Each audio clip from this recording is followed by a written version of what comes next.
I missed to replace the essay replace me. Somehow it got it went away from my mind. So let me also replace that one thing and we'll proceed. Or you know what okay, halfway I showed you how I tried to rename it. If you see now, they are all renamed. I have taken this file name replace me my template and I made it as my own template. So everything is renamed except the essay replace me because I did not do it. The other way how you do it is you can right click and say rename it. You can rename always. There is no harm if you do it like this even. But this is more tedious process when you have more than one workflow or more than one data flow. You'll feel it complex to go everywhere and then do it, right? So that's the reason I exported it to a flat file and then I try to do it all at once so that we are consistent. We don't make any manual typo errors kind of thing. So if you look at it, I'm trying to do now manually. This is the renaming which I was talking about. So here actually your sad days will start from today. When you start looking at this job, you will have to actually make your brain look towards it because there is going to be a lot of information, tons of information which I gathered from last 4 years. I will be dumping into your minds. So I'm a good donor. You should be a good acceptor to get all this knowledge. Okay, be open for that. So after I rename, I'm going to show you the script, guys. That is everyone's favorite question now. What is inside the script? This guy was telling there is some secret ingredients. What are those ingredients? So every one of you will be wanting that. So just to answer one of the questions that Shauri had now, how to get that ATL file? It is very simple. I went here, I right click and say export. So it appears on the right hand side, from which I always wanted to exclude any part of this job can be excluded. So I excluded data store. And why I excluded is because you'll keep moving between different environments, and so I don't want the data store to go with each file. So I exclude it. And right click and say export again. When I say export, it gave me an option whether you want to export into a database. I wanted to export it as a file. In file, it gave me two options, ATL and XML. I'm using ATL. So by default, it will give an export.atl as name. I renamed it to whatever the name the job has. That is the story behind it. Fine, Saurish?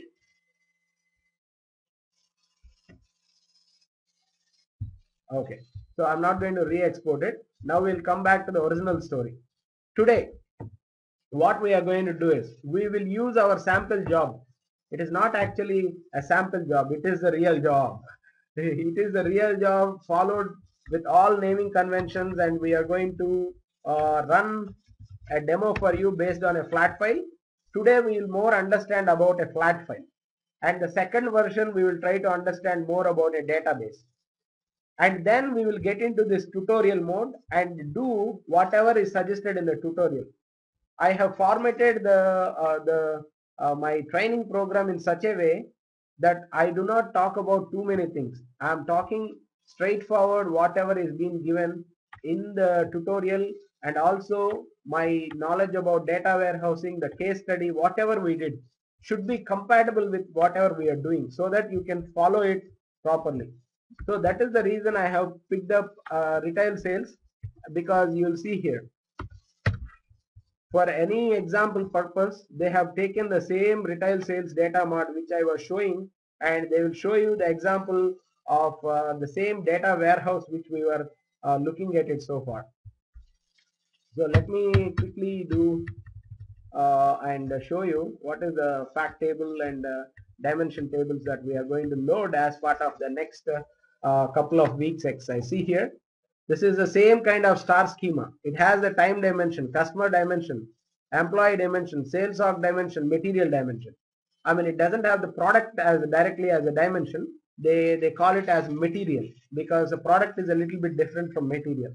Material could be raw material, whereas product is a finished material, a finished good. So material can be anything like a raw good. So, but anyhow, it is going to be similar to whatever we learned so far. So at the end of the story, finally, I wanted to show you in other 8 hours how to build this particular star schema. That is my intention. We are going to talk about how to take care of a fact table. We'll cover the type 1 dimension, type 2 dimension, whatnot, everything that is suggested by data services. And beyond that, we will be doing more transformations that may be not covered as part of the tutorial. And finally, we'll go to the rest of the sections of SAP and also performance tuning. The essence of rest of all the documents will be communicated to you in the last 10 hours of the class. So for today, even if we follow this, they will show you how to load it from a flat file, the first thing. But let us not read through the entire tutorial. Instead, I'm going to do a very simple thing. This is the lab which even in any time in this week, if you get a chance to work on data services, you are also going to do the same thing what I am trying to do. You are not going to deviate from what I try to show here. So in here, what we are trying to do is we will extract data from a flat file, load it into a stage table. That's all we are going to do. But currently I have a small problem. As I was telling you, I don't have the metadata tables yet because I wanted to put these metadata tables in Oracle. So forget about running this entire job. We will talk about running one particular data flow which we'll create it today, run it here and then see how it works. Before I do that, let me answer the most curious question. What is inside this initialization script? Here is the initialization script, guys. And let me even expand the screen. You can actually make it as a full screen only for this. Let me see how I can do that so that it is visible to every one of you. So are you comfortable? Is it visible now? Okay. So in here, a script is nothing but you can write stories in the script file. You can write a print statement. You can connect to a database, get an output from a SQL statement. You can insert anything into a database. A script is like a dirty page for you. You can write quick and dirty anything, whatever you want. But in order to make use of the white paper, whichever is given to you, we better make use of it in a proper way rather than writing something which is very bad. So how I am going to use the script is whenever the job is kicked off, you'll see a statement, the job is started. After the job is started, the internal function, it will print the job name. So I'm trying to catch the job name into a global variable which I defined, and I'm trying to print the job name. So the job is started. Which job is started? It is like if you look at a movie, you have the titles. Who is my hero? Will be the first thing, right? So who is my hero will be the first thing. So it will print the job name is Amitabh Bachchan. So the star is Amitabh Bachchan. So there is a job ID for him. He is the identification because we don't go by the star name. No? We always put something in front of him. Megastar Chiranjeevi kind of thing. In the same way, Supreme Hero Chiranjeevi or for Amitabh Bachchan, what was it? Angry Young Man. So Angry Young Man will be his job ID. So data services will allot a job ID for every run. So it is also been taken from inbuilt function of data services that it will give a sequential number. The sequential number is what it is going to store even in a database in the repository environment. So we are trying to print out saying this particular job, this is a run so and so number. It will give a big number. So you'll capture that number saying this is a 200 number, 200th run of particular job. You are going to sequence that number and you are going to capture it. The next thing I am trying to show you is a data services server timestamp. I am trying to see why am I trying to always use a global variable is I am getting this timestamp dynamically. I'm using some functions, but you cannot print this function in a print statement. So I'm trying to allot this value. I'm trying to give this value to a global variable called g underscore ds timestamp, which is a meaningful name. Global variable data services timestamp. That is the expansion of it. And I am trying to print that the job has started, at who started it, at what time it is started, what is the source database. MySQL is the source database. So what is the timestamp when the job started, what was the source timestamp, what is the target timestamp. So what data I am trying to extract. So last extract date, what is the next extract date. So what is last extract and next extract date is, in a data warehouse environment, every day you are going to load the job. So you don't want to load entire thing what is available in your source system every day. You will fix saying load the data from yesterday 12 o'clock 12 a.m. till 12 a.m. today. So it will give you 24 hours of data. So for that you are putting next extract date and last extract date. It will be time stamped always. The reason is time factor is important. If you put an hour, you'd miss some records. So you'll always take care of it timestamp. By default, I'm giving it as a data, see here, DS timestamp -1, so that if you are running the job today, if someone doesn't pass the value, it will by default extract 24 hours of data. And then I have put 3 more global variables saying G extract is null.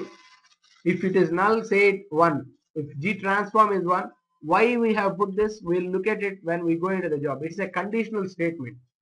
If you make that as a 0, it will skip that particular workflow. Because I have put 3 workflows in sequence. Let us say you don't want to run the second workflow because it is optional. You can pass a value to that and it will not run. And then I am passing CF, custom function insert job run ID. This is what I was telling all in the template and framework.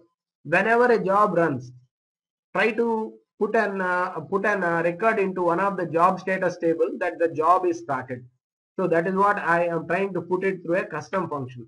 And CF repository details. Custom function repository details will print the job is running from so and so repository. Who is the user running the job? That will be printed there. And you will also see data store connection details. So where it is loading, from what it is loading, you will also print it. So how do you print it? You will write a custom function yourself. There are some inbuilt functions in data services which will give that, but you are trying to club everything and put it into one function so that this function becomes reusable and everyone uses it instead of writing their own code.